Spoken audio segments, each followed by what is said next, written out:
अस्सलामुअलैकुम वरहमतुल्लाहि ताला व बरकातुहू। मेरे दोस्तों बुज़ुर्गों, मैं उम्मीद करता हूँ कि आप लोग अच्छे से होंगे। लेकिन हम और आप तो अच्छे हैं, लेकिन हमारे और आपके बीच में एक बहुत बड़ी बुरी खबर आई है कि इस्लामिक स्कॉलर हज़रत अल्लामा मौलाना मुफ्ती मोहम्मद सलमान अज़हरी साहब को अरेस्ट कर लिया गया है। और किस बात पर उनको अरेस्ट किया गया है?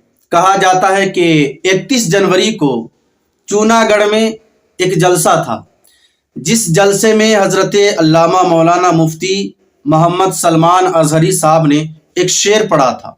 वो शेर ये था कि कुछ देर की खामोशी है फिर शोर आएगा, कुछ देर की खामोशी है फिर शोर आएगा, आज कुत्तों का वक्त है कल हमारा दौर आएगा। यही शेर था जिसके वजह से हज़रत अल्लामा मौलाना मुफ्ती सलमान अज़हरी साहब के ऊपर FIR दर्ज हुआ। उसके बाद हज़रत को गिरफ्तार किया गया, दर्ज की गई और उसको लेकर कुछ लोग परेशान, क्या होगा क्या होगा। मेरे अजीजों, तुम क्यों इतने घबराए हुए हो, तुम क्यों इतने डरे हुए हो? हमने तो सर जब ओखली में रखी दिया है तो मुसल से डरना क्या है? हुजूर पाक सल्लल्लाहु ताला अलैहि वसल्लम की बात कर रहा हूं, किसी और के लिए नहीं। लोगों को ये आज हमारी तकरीर से निकाल करके मसाले लगा करके यूट्यूबर जो है फैलाते रहते हैं, इन्होंने ये किया, इन्होंने वो कहा, इन्होंने वो किया, इन्होंने ये कहा, ये भड़काऊ भाषण। तुम खुद ही भड़क रहे हो, हम नहीं भड़का रहे। मैं अगर आपके सामने कहूं यहाँ मशहूर शेर है, कुछ देर की खामोशी है, अरे पूरा सुन तो लो, पूरा सुन लो। मशहूर शेर है, कुछ देर की खामोशी, उसको मैंने थोड़ा सा बदला, कुछ देर की खामोशी है फिर शोर आएगा, आज कुत्तों का वक्त है कल हमारा दौर है। इस शेर को बोलने पर अब तो आजादी भी नहीं रह गई। जबरदस्ती किसी ने ट्वीट किया और कहा इन्होंने हमारी कौम को कुत्ता कहा। मैंने कहीं कोई लफ्ज कहा ना ही मैंने किसी भी कौम का जिक्र किया, ना ही तुम्हारे गुरु बन। मुफ्ती सलमान साहब को अरेस्ट किया गया है। यहाँ पर गुजरात ATS आई थी, जूनागढ़ में कुछ भड़काऊ भाषण देने का मामला है। आप आए थे पुलिस स्टेशन, क्या बात हुई, जो है कहाँ लेकर गए हैं मुफ्ती सलमान अज़हरी? देखिए सर, मुझे पता चला सुबह में, मैं थाने में अभी आया जस्ट, तो मैं घाटकोपर पुलिस स्टेशन में भी आया। मुफ्ती सलमान अज़हरी साहब से मेरी मुलाकात हुई, मैंने उनसे बात की। उन्होंने बताया वारिस साहब 31 तारीख को जूनागढ़ में जो उनका जो बयान हुआ था, तो वो उनके बयान में उन्होंने कहा कि मैंने किसी की भी हमारे हिंदू भाइयों की ना भावना को ठेस पहुंचाई है, ना किसी धर्म विशेष के अगेंस्ट मैंने कुछ बोला है। बस वहाँ पे एक भाषण था, एक अशार था, वो मैंने पढ़ के सुना दिया। फिर यहाँ आने के बाद उनको पता चला कि कुछ केस हो गया है, तो सुबह में आज पुलिस उनके घर पर आ गई। बोले 20-30 पुलिस वाले सब आ गए, तो हमको उठा के यहाँ पर लेके आ गए पुलिस स्टेशन पर। तभी से हम यहीं बैठे हुए हैं। लेकिन उन्होंने एक भी कहा है कि हम कानून कायदे पे पूरा यकीन है, पूरा भरोसा है कि मेरे साथ इंसाफ होगा।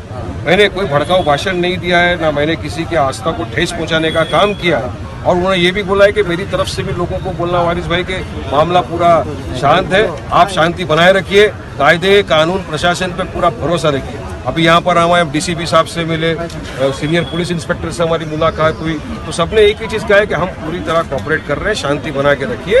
और हमारे यहाँ का मैटर नहीं, गुजरात की पुलिस आई है, तो हम लोग ने यहाँ पर बस तहकीकात किया, चेकअप किया, उनको लेके गए मैजिस्ट्रेट के पास, और वहाँ से शायद उनको फिर गुजरात कर जाए। कुछ नोटिस को लेकर कुछ इश्यू हो रहा था कि नोटिस देना चाहिए था, उसके बाद 153 भी लगाया है उनके ऊपर कानून। तो ऐसे केसेस में क्या होता है, आमतौर के ऊपर 41A का एक नोटिस दिया जाता है। तो वही बोल रहे हैं कि नोटिस तो हमको दो, नोटिस दो, उसके बाद आप उनको लेकर जाइए ना। नोटिस दो, हमको पूरा कायदे कानून पे, प्रशासन पे पूरा भरोसा यकीन है। हम भी चाहते हैं कि अमन शांति सुकून पूरे देश भर में बना रहे, मगर जो कानून की प्रतिक्रिया है, ड्यू प्रोसेस ऑफ लॉ है, वो सबको फॉलो करना चाहिए।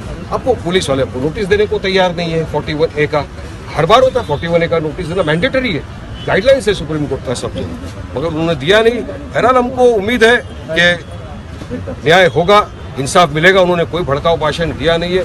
और देखिए, इससे भारी भारी भाषण दे चुके हैं लोग यहाँ पर, चुन चुन के मारेंगे, 15 मिनट नहीं, 10 मिनट नहीं, 5 मिनट के लिए हमको छोड़ दो, हम सबको खत्म कर देंगे। उनके खिलाफ तो ना FIR होता है ना कोई केस होता है।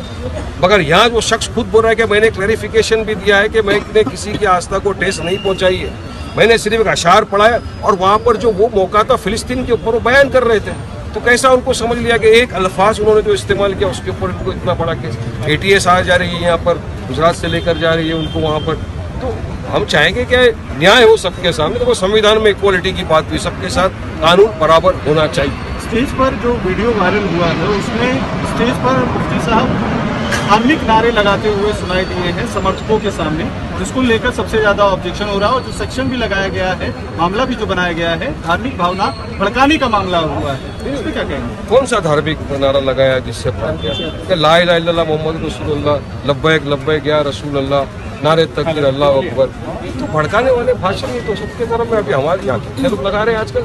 भड़काऊ भाषण नारे लगाकर तो मोबिलाइजेशन कर रहे हैं लोगों की, मगर उनके खिलाफ तो कभी सरकार केस नहीं करती, कोई केस ऐसा होता नहीं। मगर यहाँ तो खुद बोल रहे हैं कि मैंने क्लैरिफिकेशन भी दिया है कि मेरा किसी की भी आस्था को ठेस पहुँचाने का कोई मेरा मकसद ही नहीं, ना मैंने कोई ऐसा अल्फाज यूज किया किसी व्यक्ति विशेष या किसी के धर्म के खिलाफ मैंने बात की, वैसा भी नहीं। एक अशार था वो पढ़ा, उसके लिए उनको इतनी पढ़ा। तो यकीन है कायदे पे इंसाफ मिलेगा। और मुफ्ती साहब ने भी कहा है, और मैं भी अपनी जानिब से आपके माध्यम से तमाम लोगों से एक ही रिक्वेस्ट करूंगा, क्योंकि सुबह से हज़ारों लोग फ़ोन कर रहे हैं कि आप तमाम संयम बरतिए, सब्र करिए, कायदे कानून पर भरोसा रखिए, इंसाफ होगा। और कुछ ऐसा मत करिए जिससे कायदा कुछ खराब हो। प्रशासन पुलिस की मदद करिए और शांति के साथ बैठिए, कायदे पे भरोसा रखिए, कोर्ट कचहरी पे भरोसा रखिए, इंशाल्लाह हमको इंसाफ मिलेगा। क्या लगता है आपको लीगल डिटेंशन किया गया है गुजरात पुलिस की तरफ से? अब देखिए, जब उनको वहाँ पे गुजरात में पुलिस किया जाएगा तो जाहिर सी बात है जो वकील लोग हैं वो तो बात रखेंगे अपनी वहाँ पर कोर्ट में रखी जाएगी बात।